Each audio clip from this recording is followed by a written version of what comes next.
Hello दोस्तों, इस video में language English and Hindi qualifying paper देखने वाले हैं। यह वीडियो बीपीएससी टी 4.0 के लिए अत्यंत आवश्यक है, तो आप लोग लास्ट तक जरूर बने रहिएगा। तो चलिए शुरू करते हैं। देखिए यहाँ पे जो है क्वेश्चन क्वेश्चन दिया है, कहता कि which of the following facts are not mention in the passage. तो देखिए यहाँ पे जो राइट आंसर होने वाला है ये हो जाएगा बी ऑप्शन, यानी the education departments supported publications for children. अब देखिए यहाँ पे थोड़ा पैसेज पढ़ लेते हैं।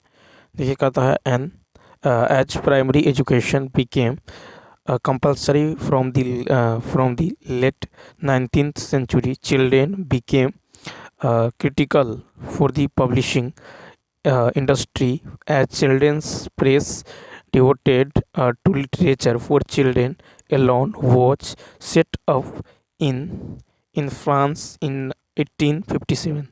This press published new works as well, told fairy tales and folk tales. दी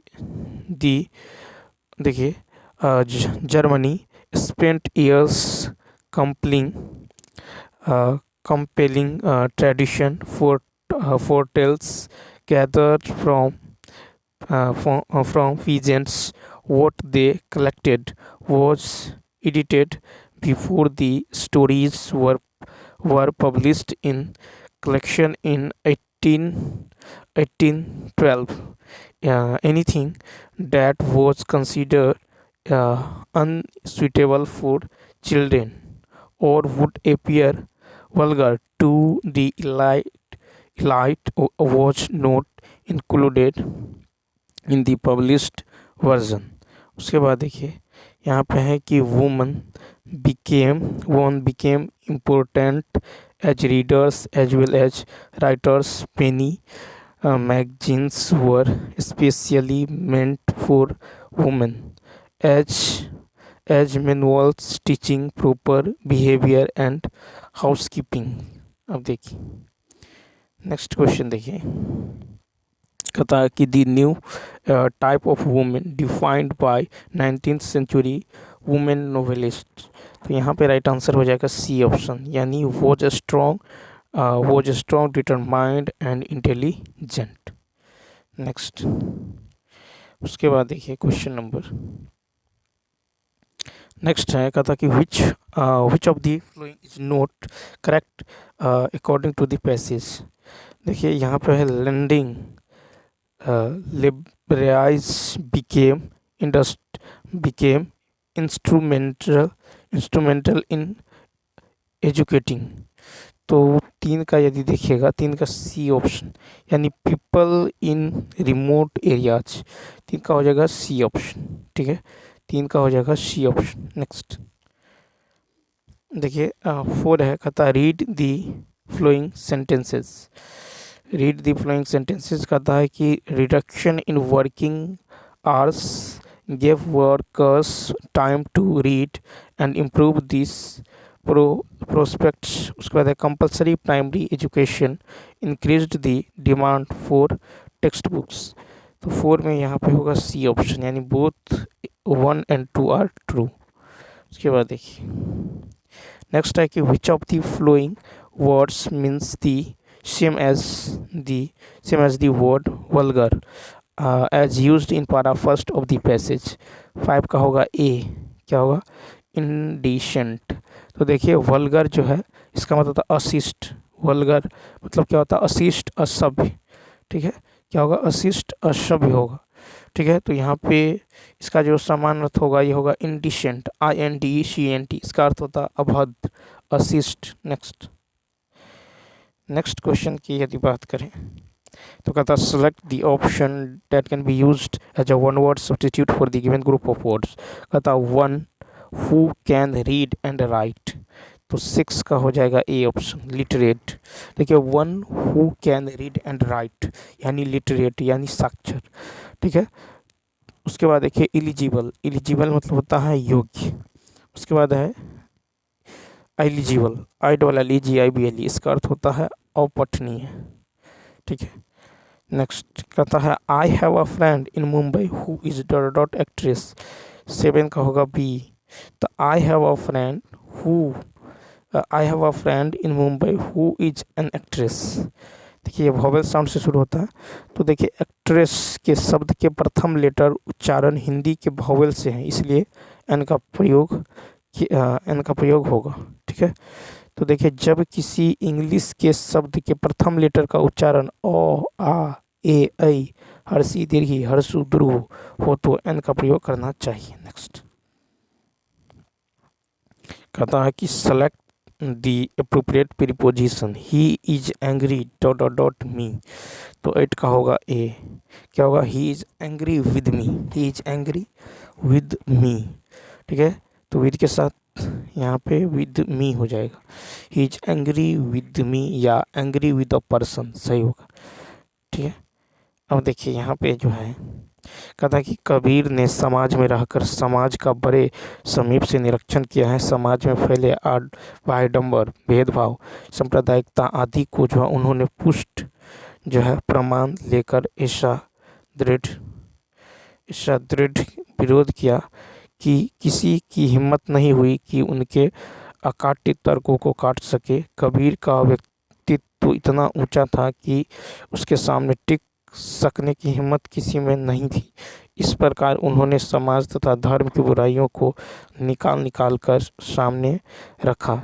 फिर ऊंचा नाम रखकर संसार को ठगने वालों के नकली चेहरों को सबको दिखाया और दीन दलितों को ऊपर उठने का जो है उपदेश देकर अपने व्यक्तित्व को सुधार कर सबके सामने एक महान आदर्श प्रस्तुत कर सिद्धांतों का निरूपण किया।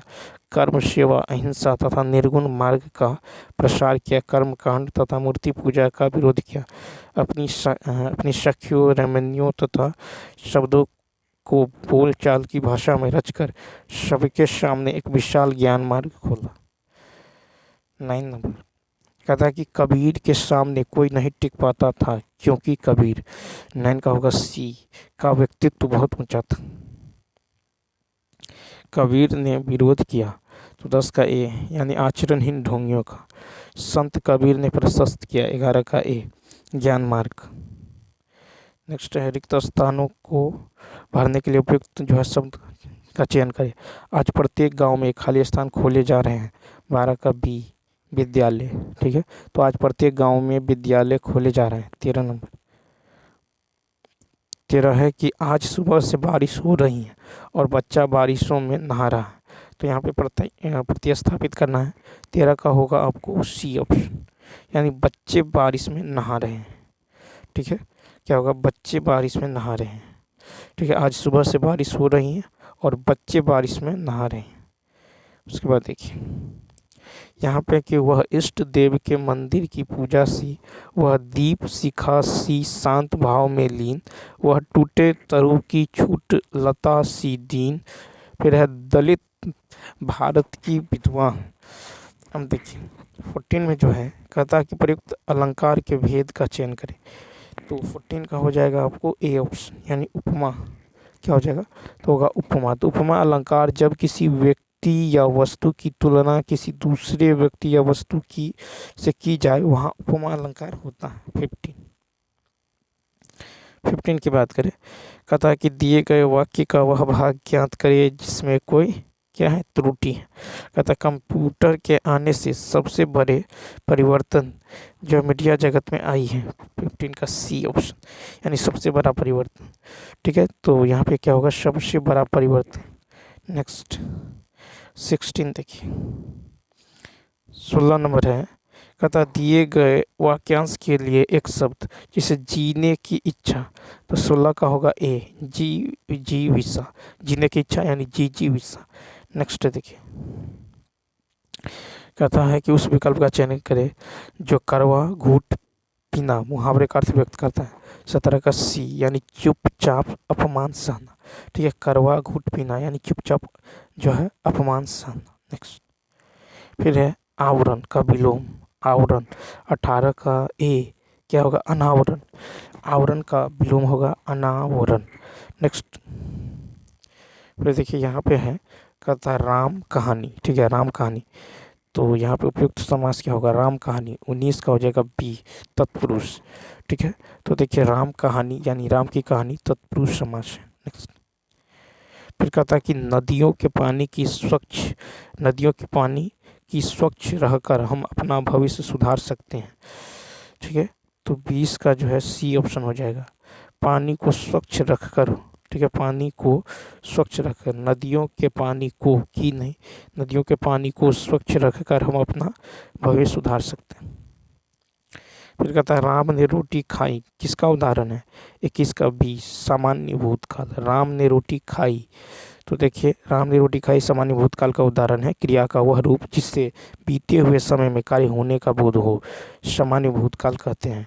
सही वर्तनी वाले शब्द 22 का होगा ए, ब्राह्मण। सही वर्तनी वाले शब्द क्या है, ब्राह्मण है। ठीक है, 23 नंबर देखिए, प्रौढ़ का संधि विच्छेद, तो 23 का होगा प्र जोर उठ, क्या होगा, प्र जोर उठ, प्रौढ़ जोर उठ, प्रौढ़ यानी बी ऑप्शन। अब देखिए देशज शब्द है, 24 का ए, झाड़ू। ठीक है, देशज शब्द है झाड़ू, 24 का होगा ए, तो झाड़ू देशज शब्द है। देशज शब्द का अर्थ है देश में जन्मा वह शब्द जो बोल चाल तथा देश की अन्य भाषाओं से गृहीत है, जैसे बेटा, लोटा, रोटी, दाल, पैसा, लकड़ी, दारू, धुआं, चूरी, पड़ोसी आदि। आल्पिन पुर्तगाली शब्द है और फ्रेंच जो है ये कैंची जो है तुर्की शब्द है। ठीक है, उसके बाद देखिए क्वेश्चन नंबर जो है 25, क्वेश्चन नंबर 25 की यदि बात करें, 25 है, कहता है यह काम में आप कर दूंगा, जो है वो पंक्तियों में आप हैं। 25 का होगा बी, निजवाचक सर्वनाम। तो देखिए यह काम में आप कर लूँगा, तो पंक्ति में जो आप जो है ये निजवाचक सर्वनाम है। संज्ञा के स्थान पर जिन शब्दों का प्रयोग किया जाता है उसे सर्वनाम कहते हैं। ठीक है, व्यवहारिक आधार पर सर्वनाम के 6 भेद हैं, पुरुषवाचक सर्वनाम, निजवाचक सर्वनाम, प्रश्नवाचक सर्वनाम, संबंधवाचक सर्वनाम, निश्चयवाचक सर्वनाम, अनिश्चयवाचक सर्वनाम। नेक्स्ट देखिए, कहता है कि मानव इतिहास में हजारों साल तक शून्य का कहीं पता नहीं था। शून्य की अवधारणा आज भी जो है, शून्य की अवधारणा आ भी गई तब भी काफ़ी समय तक मानव ने इसे संख्या नहीं समझा। यह बात तो तय है कि शून्य प्रकृति प्रदत्त नहीं है, हमने शून्य का आविष्कार अपनी सुविधा के लिए किया है। मनुष्य ने शून्य की अवधारणा को न केवल समझा बल्कि उसकी सहायता से कई स्वचालित उपकरणों का आविष्कार भी कर लिया। शून्य एक ही समय में एक अमूर्त विचार और एक वास्तविकता, और यह सीखना सबसे मुश्किल है कि शून्य एक से छोटा है। सबसे पहले भारत ने कुछ भी नहीं को दर्शाने के लिए शून्य को एक स्वतंत्र संख्या के रूप में मान्यता दी। अगर हम शून्य को 1, 2 और 3 संख्याओं की तरह मूर्त चीज़ों से संबंध कर पाते तो शायद शून्य को समझना बहुत आसान हो जाता। अब देखिए शून्य के बारे में कौन सा वाक्य सही है, 26 का बी, शून्य मानव जनित आविष्कार है। संख्याओं के संदर्भ में कौन सी अवधारणा समझानी सबसे कठिन है, 27 का सी, शून्य एक से छोटा है। नेक्स्ट कहता है कि विश्व में किसने पहले जो है शून्य को संख्या के रूप में मान्यता दी, 28 का होगा सी, भारत। फिर है शून्य एक ही समय में एक अमूर्त विचार और एक वास्तविकता है, का आशय क्या है, 29 का ए, यानी यह दिखाई नहीं देता परंतु इसका अस्तित्व है। 30 नंबर है कि शून्य की अवधारणा आने पर भी मनुष्य ने इसे बहुत समय तक संख्या जो है क्यों नहीं समझा होगा, ए ऑप्शन, यानी मूर्त चीज़ों से शून्य की जो संबद्धता न होना। ठीक है, तो चलिए दोस्तों इस वीडियो में इतना ही। यदि यह वीडियो अच्छा लगा हो तो लाइक, शेयर और सब्सक्राइब करना न भूलें।